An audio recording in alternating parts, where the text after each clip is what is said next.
Hi, I'm Dr. Laura Jagged, and you are listening to the How to Life podcast. And I know it's not Tuesday, and you can probably tell from the music that this is not going to be a typical episode. What do I call this? I'm going to call it a bonus episode. I have had a strange and somewhat amusing request more than once, more than twice, more than 10 times actually.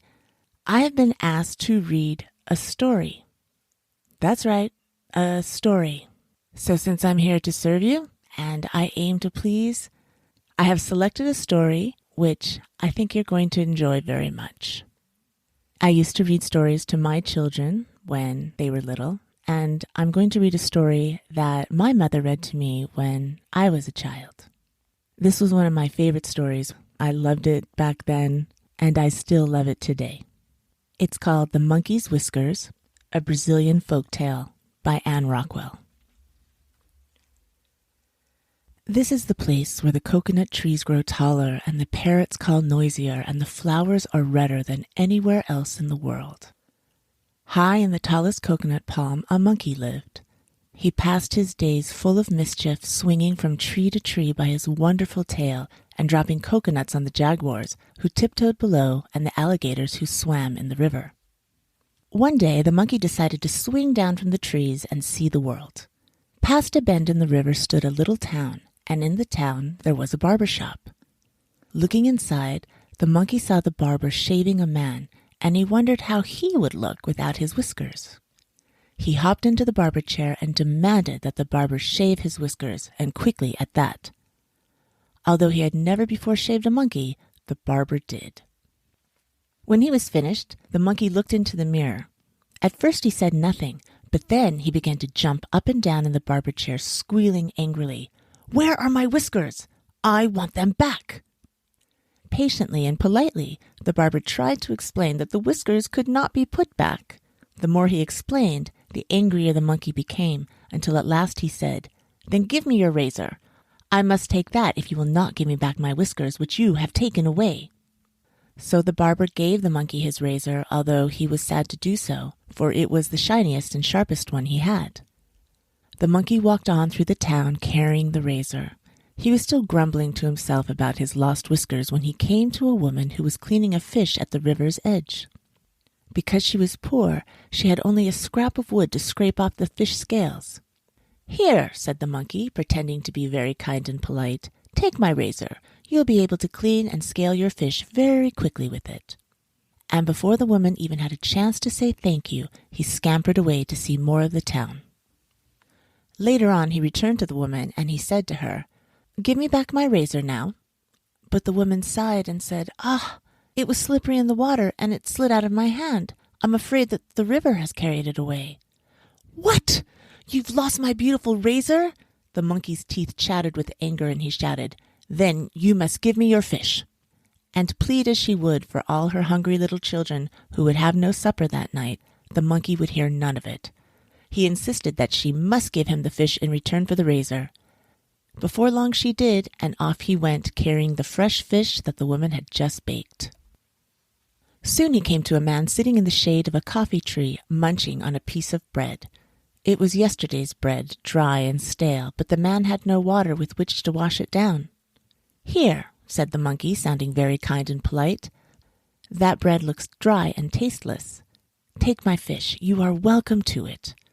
Thanking the monkey very much, the man accepted the fish, and the monkey scampered off to see more of the town.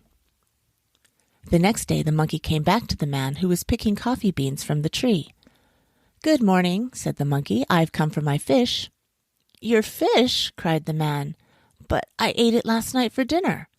"What? You've eaten the fish that I loaned you?" shouted the monkey, jumping up and down in anger. "Then give me your coffee beans." No sooner had the man given them to him than he was off. He met a woman who was grinding flour outside her house. "That flour will make a tasty cake," said the monkey, chuckling. "But don't you need some coffee to go with it?" And pretending to be very polite and friendly, he held out the little basket of coffee beans. "Thank you," said the woman, although she was surprised to see such a generous monkey. The woman roasted the coffee beans, brewed them, and called her neighbors in. They drank up all the coffee, and the monkey returned just as they were finishing the last drops. "Give me back my coffee beans. I want them now myself," said the monkey, snarling grouchily. "Oh, well, that's not possible," said the woman. "We used them all up." "What?" screamed the monkey. "Use them up? I want my coffee beans back. I must have my coffee beans back." The monkey and the woman argued noisily back and forth, and then the monkey glanced toward the woman's stove. There stood a dish of the flour she had ground, for the cake she had baked had been a very tiny one. He said, "Well then, since you've taken my coffee beans, I want your flour." He went down the road carrying the dish of flour. Before long, he met a woman and her 4 pretty little daughters sitting in the shade of a banana tree. The woman was braiding the little girls' black and shiny hair. "My, what pretty little girls you have," said the monkey, sounding very kind and polite. The woman smiled shyly, for she loved to hear her children praised, and to tell the truth, they were all beautiful.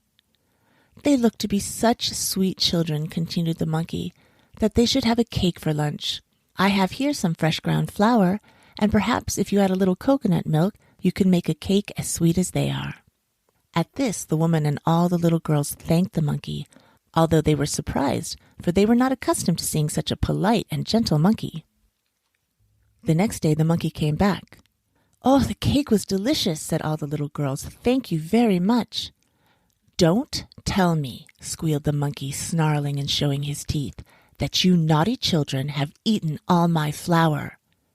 And the little girls admitted that they had, and they began to cry. "But," said their mother, "you gave us the flour for a cake, and we've used it all up." "I did not give it to you," yelled the monkey. "I loaned it to you. But it does not matter. Since you have used up what did not belong to you, I shall take something of yours, and I would like a little girl to bake coconut cakes for me, so I will take her." And he pointed to the woman's youngest and prettiest little girl. The mother began to cry and begged the monkey on her hands and knees not to take her little girl away, but the monkey would not listen to her. All afternoon they argued until the sun was nearly set. Still they argued, and would be arguing still had not the woman's husband come home from his work. Now the husband was the same barber who had shaved the monkey's whiskers. "Good evening," he said to the monkey. "Have you found my razor useful?" Then the monkey began to shout at him. "So it's you! If you had not taken away my beautiful whiskers, I would not be taking your daughter." The barber looked at his wife, who was sobbing away, and then he looked at his pretty little girls, smiled a secret smile to himself, and said to the monkey, "If I could give you back your whiskers, would you let us keep our little girl?"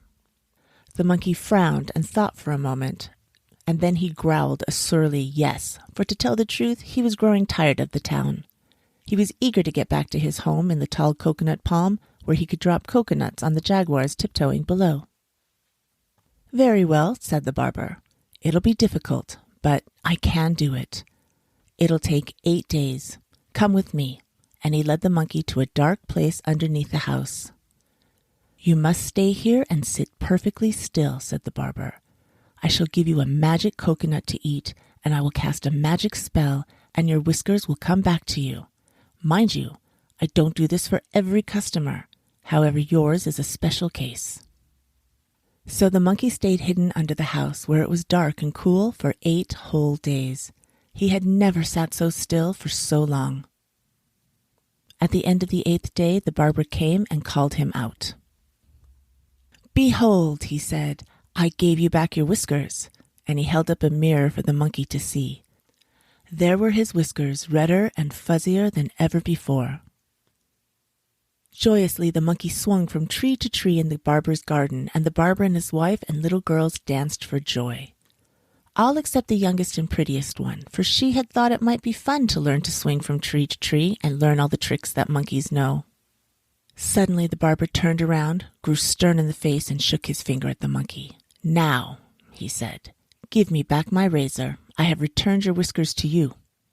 When he heard this, the monkey swung by his tail again and again from tree to tree right out of town.